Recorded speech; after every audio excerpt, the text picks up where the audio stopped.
Қолың қимылдамайды, аяғың қимылдамайды. Тек қана шлангымен тамағын жеп, шлангымен трубкамен дем алып отқан адамды енді негласный халық арасында сондай сөз, дәрігерлердің арасында сондай сөз бар. Овощ болып қалғаннан гөрі шынымен өліп қалған артық па дейсің. Айығып кете алады, бірақ барлық адам емес. Статистикаға қарсы шыға алмаймын. Бағандай инсульт алып бізге түскен адамдардың кем дегенде 15-20% ол бағандай өлім жітіммен аяқталады. Ол өкінішке орай. Осы өмір сізге қажет болса, бүгіннен бастап ас тұзын, үйдегі ас тұзының көлемін азайтыңыздар.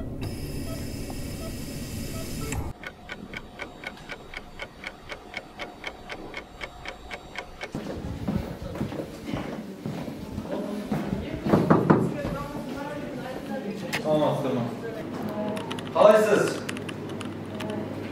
Қалыңыз қалай? Дұрыс па?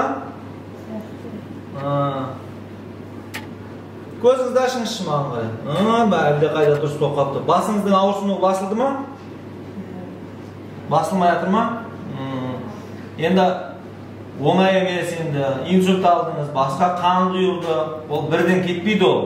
Нематан 4 таблеткіден 4 рет ары несін жалғастырады. Мүмкін бары гиперволемия бізге керек. Побольше жидкость бізге давление 140-тан төмен қарай түсіп кетпесін. Түріңізді түсірмейді. Сөйлеуін дұрыс қалып отыр ма? Ақырында. Мен түсінемін да, шамалы. Сатамыз деп отырғаны ғой. Ең бастысы қазір үйге шыққаннан кейін реабилитацияны тоқтатып қоймау керек. Ары қарай үйдегі бағана упражненияларды, сөйлеуді, орныңыздан тұрып жүруді, соны тоқтатпаңыз ары қарай. Тоқтасаңыз ертең ми постоянно нагрузкада болу керек. Сосын қалып кетеді ол сөйлей алмауыңыз. Нагрузка болу керек па? Сөйлеудің особенно неге барғансыз бағандай көбірек сөйлесіңіздер, тілін не алсын. Өйткені жата береді бұл кісілер қазір енді. Ерінеді да сөйлесуге. Сіздер соны сұрақ қойыңыздар, сөйлесіңіздер, тілде біраз жұмыс істесін тілі. Мен нагрузка бола ма деп. Жоқ, іштен кетпейді, олар болды, инсульт аларын алды енді. Ол науқастарда мелкий бағана қолдың инсульттан кейінгі аяқ, қолдарда үлкен дефициттер болады. Сол дефициттерді қалпына келтіру үшін андай аппараттар алдырғанбыз.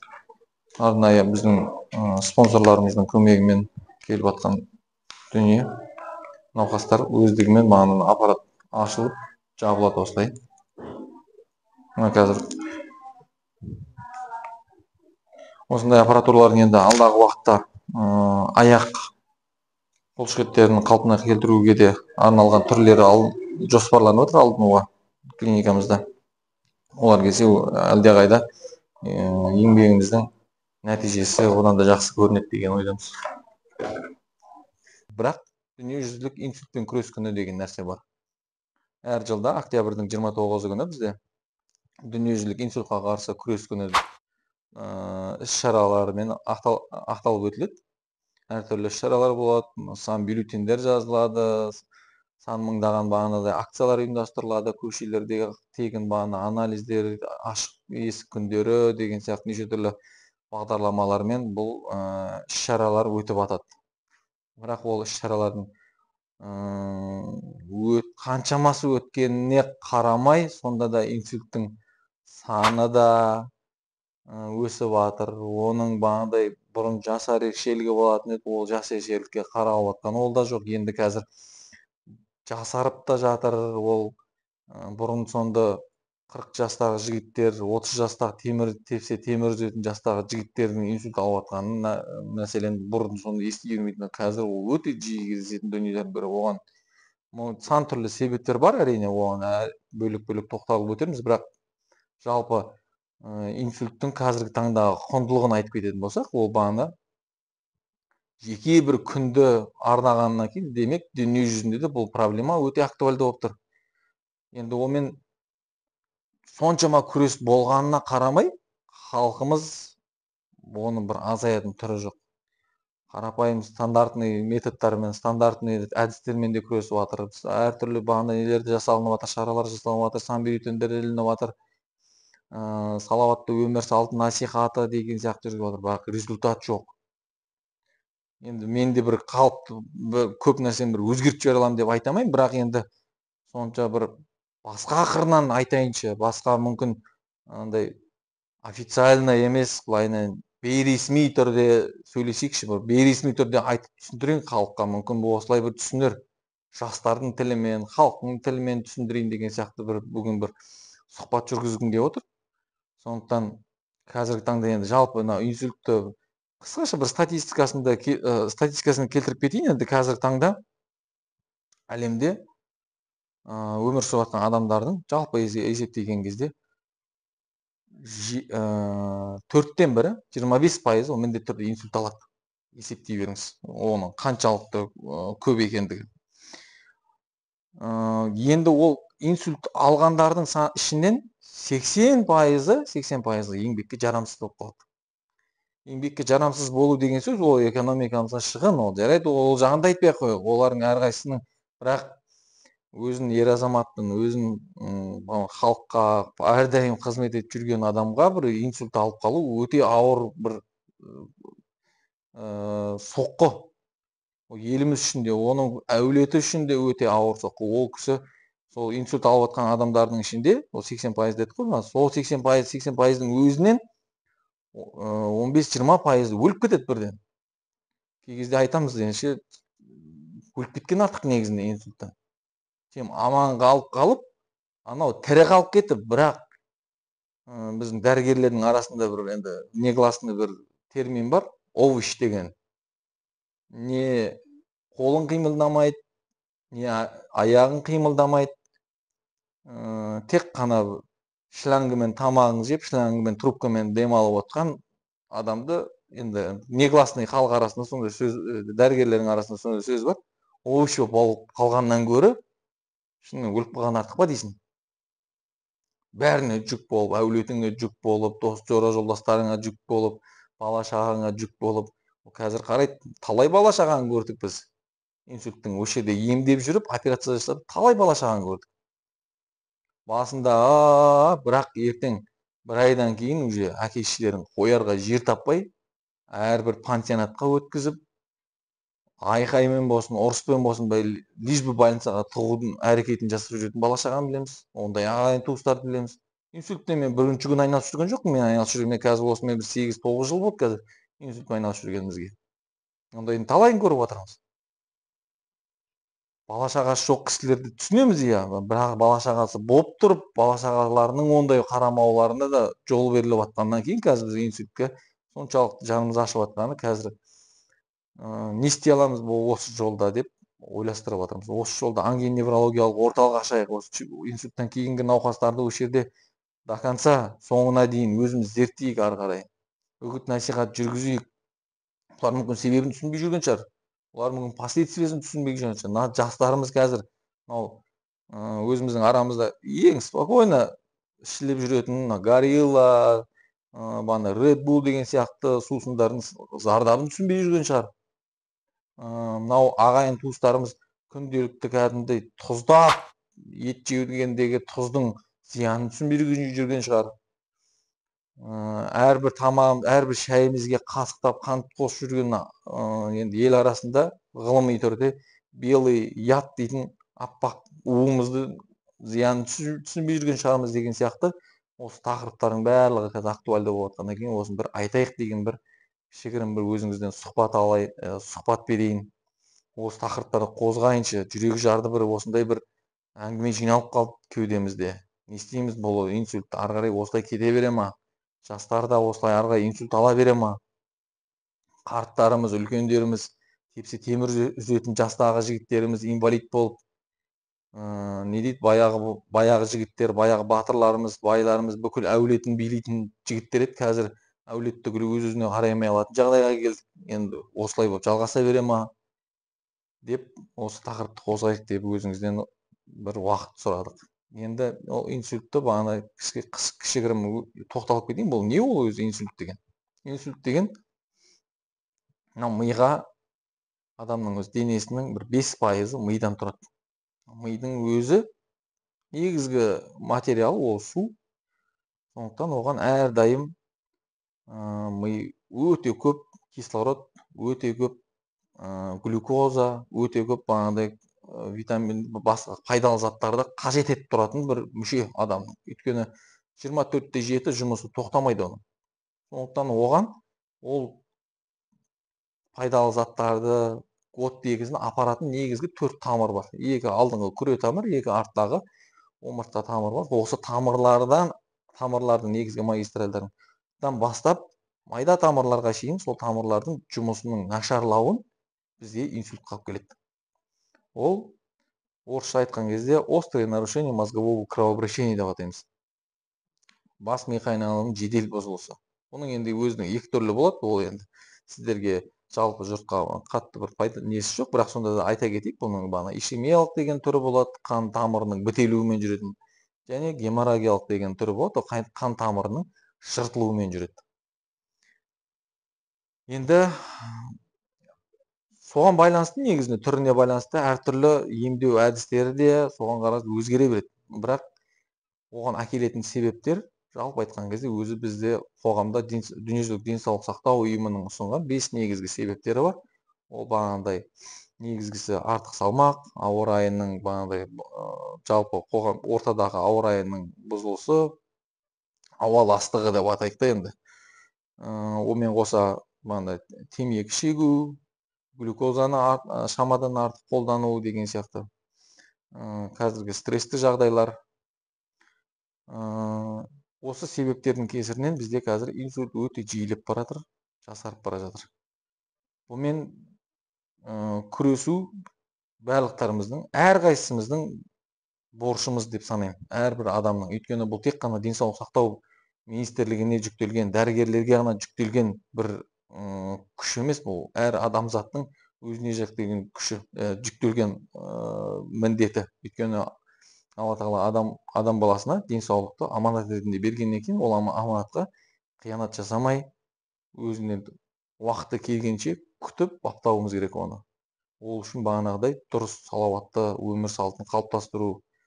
Ең болмаған кезде бағана айтып отырмын ғой, біз бағана бір видеомда да сұхбатында да айтып кеткем. Қазақстан әлемдегі Европадағы 53 мемлекеттердің ішінде, бұл Түркиядағы инсульт конференциясында айтылған мәлімет. Қазақстан Европадағы 53 мемлекеттің ішіндегі ас тұзын қолдануда бірінші орында тұрмыз. 17-де 7 грамм тәуліктік біздің нормамыз. 17-де 7. Ал дүниежүзілік денсаулық сақтау ұйымының ұсынатын нормасы 5 грамм. 5 граммға жетпейді, даже менее 5 граммов дейді. Ал біздікі 17. Қазақстан бірінші орында, дәл бізбен қатар Қырғызстан. Енді не дейді ана, қазақ қырғыз бір туған дегендей, ауруларымызда бірдей болып тұрған сияқты ғой. 17 грамм қолданады екенбіз. Ол ас тұзы өзімен қоса, оның зияны ұлан асыр. Онымен келетін бағандай жүрекке түсетін нагрузкалары бар, ол бүйрекке түсетін нагрузкалары бар, қан тамырға түсетін нагрузкалары бар. Осының барлығы түбіне келген кезде біздің инсульттің негізгі себептерінің бірі ас тұзы. Осыған жіті мән берулеріңізді сұраймын осы жалпы халықтан. Егер мені қазір көріп отқан болсаңыз, осы видеоны көріп отқан болсаңыз, бүгіннен бастап, егер сізге өміріңіз қымбат болса, егер сізге мынау өмір тәтті болса, егер сізге мынау ағайын туыстармен мынау өмір керемет қой өмір. Осы өмір сізге қажет болса, бүгіннен бастап үйдегі ас тұзының көлемін азайтыңыздар. Тұздалған ет, тұздалған қазы, олардың барлығы жемеңіздер демеймін, жеңіздер. Бірақ оның нормасы бар. Күнделікті бағандай бас салып, біздің қазақ ет жеген ата-бабамыз ет жеген шығар. Бірақ ата-бабамыз сіз сияқты күнде таңертеңнен кешке шейін үйде отыра беріп телефон шұқылап отқан жоқ. Ата-бабаңыз дала аралап, жел аралап, аттың үстінде кетпенмен болсын, басқамен болсын, еңбек етумен өткен күн. Ол біздің норма, ата-бабамыздың нормасы болмаған. Сондықтан ата-бабамызға бәрін оларға артық қоя бермеңіздер. Ата-бабамыз емес, барлық өзімізден. Бүгінгі норма 5 грамм. Ал енді мынау инсульттің мен негізінде халқымызға таңым бар ше. Мынау өзіміз инсульт орталықта жұмыс істейміз ғой. Инсульт орталығына кіресің, инсульт түседі, жарайды жүгіріп барып КТ-сын түсіресің, науқасты әйтеуір КТ-сында бір операцияға қажет жасау керек болған бір себеп шығады, ол барасың, операциясын жасайсың, апталап, кейбір науқастар айлап неде жатады, реанимацияда жатады. Содан шығып палатаға ауысты. Енді палатаға ауысты деген ненің белгісі? Денсаулығы жақсарды деген белгі ғой. Палатаға келген кезде не айтады білесіз ба? Темекі сұрайды ғой кәдімгідей. Темекі шеккісі келеді. Палаталарға кіріңізші. Қазір енді оның бәрін күшпен ғана ұстап отырмыз. Бірақ күндіз обед уақытында науқастардың туыстарының келетін уақытында қарасаңыз, анау құдалыққа продукт әкеліп жатқандай кіреді ғой, пакет тамақ кіреді. Ана тамақты негізінде соларға қолынан алып біраз жерге апарсаң ше, көп адамды тамақтандыруға болады, ұзақ уақыт тамақтандыруға болады. Енді мынау жесін, ішсін деген ойлары ғой енді. Ойларыңыз жарайды, ойларыңыз барша, бірақ негізгі оның сол жеген, ішкенінің себебінен ауру болып жатқанымен жұмыстары жоқ олардың. Осыны бір ескеріп қоюларыңызды, осыған бір мән берулеріңізді сұраймын. Егер де мынау бірде-бір пайғамбарымыздың бір несі бар. Сахабасы көшеде кетіп бара жатқан кезде бір семіз кісіні көреді ғой. Соған бір қатты ұрсып бір сөз айтып, сенің қарныңда тозақтың отын тасып жүрсің дегендей. Сондықтан семіздік тек қана аурудың, инсульттың, жүрек ауруларының себебі ғана емес, ол әрі сіздерді діни, енді бір қазақ болғаннан кейін өзімізді ислам әлемімен біріктіреміз ғой. Мұсылман болғаннан кейін тозаққа апаратын жолдардың бірі деп санайды. Біз енді дәрігерлер болғаннан кейін бір жеңіл-желпі айтып қоя саламыз, бірақ мен бүгін жеңіл-желпі емес, әрқайсыларыңызға соның қаншалықты ауырлығы екенін бір сыпыра айтып өткім келді. Инсульт тұқым қуалайтын ауру емес ол. Ол инсульт кез келген адамда генетически ол тап-таза дені сау адам болсын, генетически сау адам болсын, бірақ ол күнделікті фастфудпен тамақтанып, күнделікті горилласын ішіп, темекісін шегіп, артық газированный напиткісін ішіп, телефонын қолына алып, диванда жатып, әрбір осындай видеоға зор комментарий жазып отса, мен 99% гарантия беремін, алғашқы 5 жылдың ішінде ода уже бірінші семіздіктің белгісі, сахарный диабеттің белгісі, жүрек жеткіліксіздігінің белгісі, ақыры инсульттің белгілері пайда болады. Ол генетически таза болса да, ешқандай да ол генетикаға қатысы жоқ. Инсультқа келіп жатқан науқастар бізде шамамен бір жылда бір 400-500 науқас келеді инсульт алып, таза инсульт. 400-500-дің кем дегенде 80%-ына операция жасалыну керек негізінде, жедел түрде. Әртүрлі себептермен біз оны жасай алмаймыз. Неге? Оның этап-этап себептері бар. Біріншіден, ағайын туыстары инсульттің не екенін білмейді. Инсульттің маңыздылығы оның уақыты екенін білмейді, жедел түрде больницаға жеткізу керек екенін білмейді. Одан кейін, мынау орта буын скорыйдағы қызметкерлеріміздің енді қазір Аллаға шүкір соңғы 2006 жылдан бері қазір инсульт күндері деген сияқты шаралар көп болғаннан кейін, ол мамандарымыз да жақсы уже білімді болып қалды.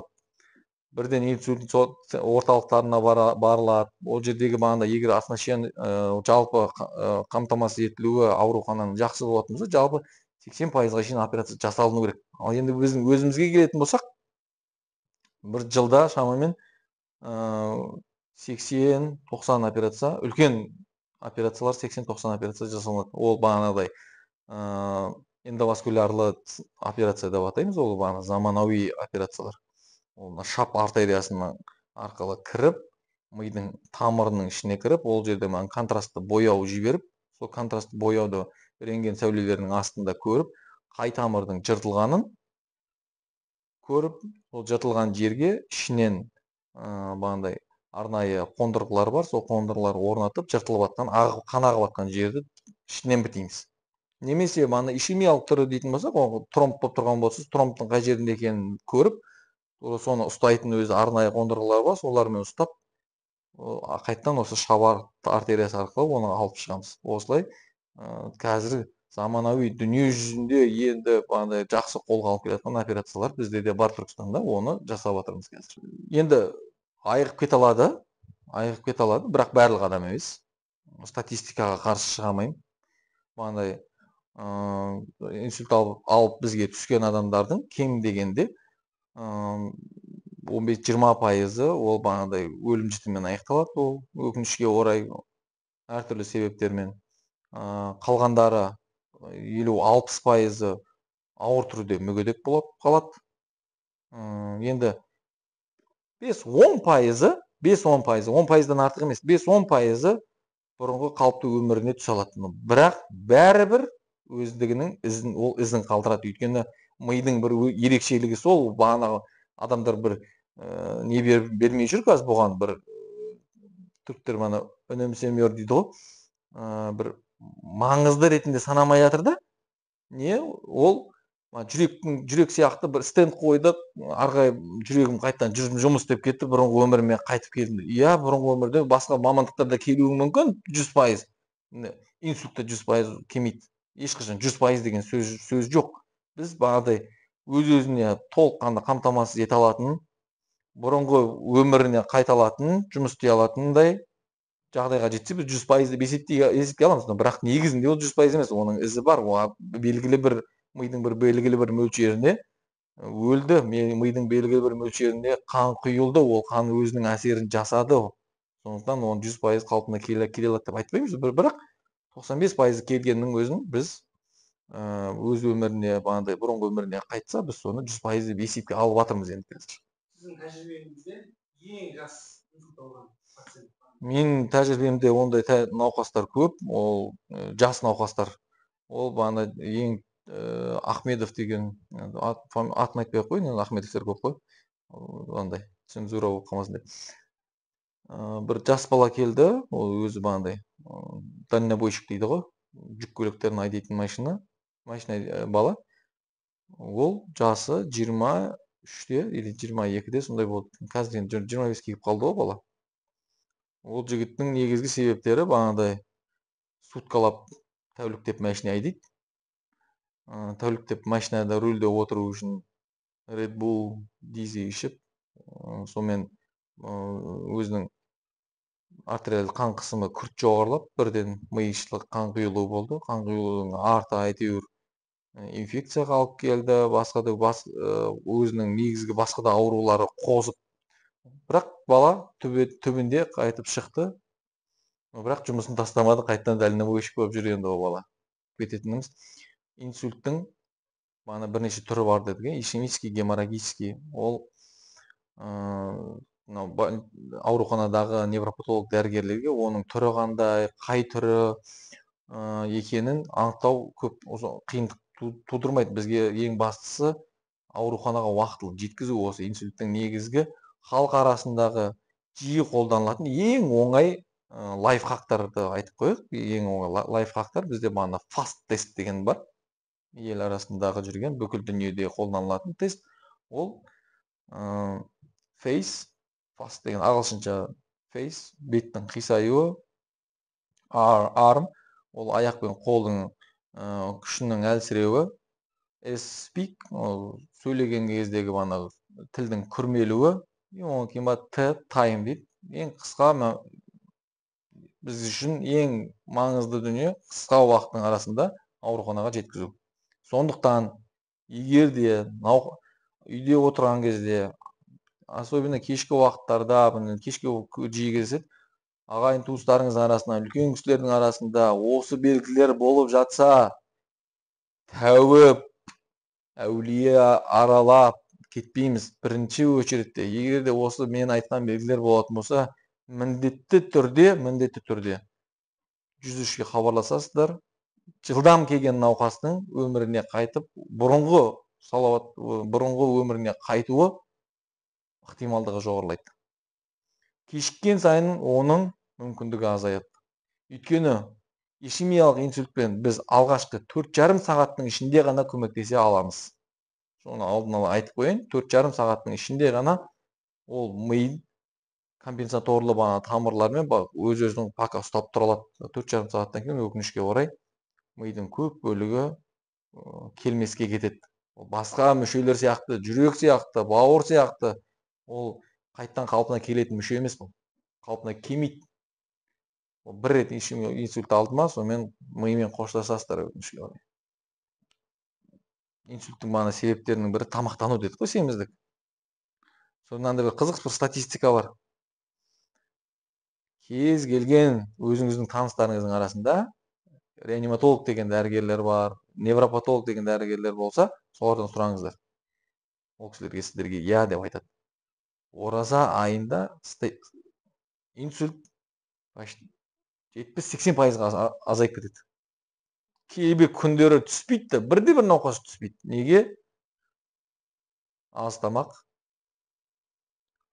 болғаннан кейін адамдарда бағанда артық не жоқ, салмақ алу жоқ, давлениенің күрт көтерілуі жоқ. Сондықтан деп ойлаймын, өте жақсы бір нелердің бірі, айлардың бірі, ораза айларында инсульт кейбір күндері да келмей кетеді. Дежурствода құрып отырамыз кей кезде. Халқымыздың, оңтүстік халқының өзінің менталитетінің ерекшеліктері сол болар. Қазақ халқы әдет құрып, көп ұстанып қалған сондай халықпыз ғой, бағандай.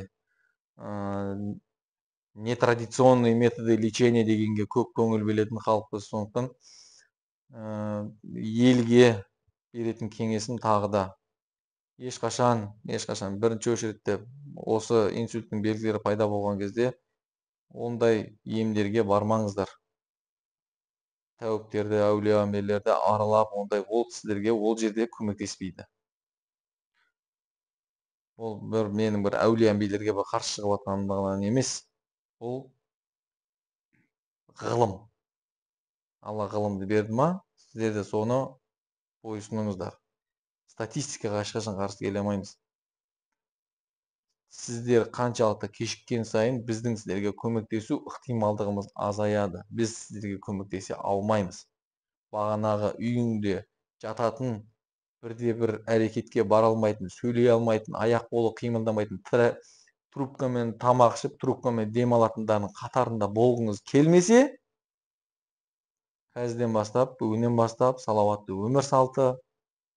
Енді барлықтарыңыз енді бір супер спортсмен болып кетеді, бүгіннен бастап диета ұстап кетеді деп айтамайын, бірақ сонда да бүгіннен бастап болса да ең болмағанда ас тұзын азайтып, қимыл қозғалыстарыңызды арттыртып, жейтін тамақтарыңыздың көлемін сәл азайтсаңыздар, соның өзі сіздердің инсульт болуларыңыздың ықтималдығын өте көп процентке азайтады. Негізгі менің ұсынысым, көп ұсыныс айта беруге болады әрине, бірақ сіз олардың бәрінде бір көп сөз, боқ сөз дегендей, ешқайсысын қолданбайсыздар. Ең болғанда біреуін айтайын, ең бағандай актуальныйлардың біреу. Ас тұзы и артық тамақты азайтсақ, соның өзі бізге жеткілікті. Барлығы айтылды деп ойлаймын, деп алып қосарлар тамаған сияқты. Жоқ, болды я. Енді ең болмағанда осы азды көпті, осында бір ақылыңыз бар, осында бір айтарымызды айта алдым деп ойлаймын. Болды, рахмет сіздерге де. Сау болыңыздар. Спискімде бәрі бар сияқты, біткен сияқты. Ең болмағанда осыны істеп алсын, енді елімізге бір тиген пайдамыз болсын.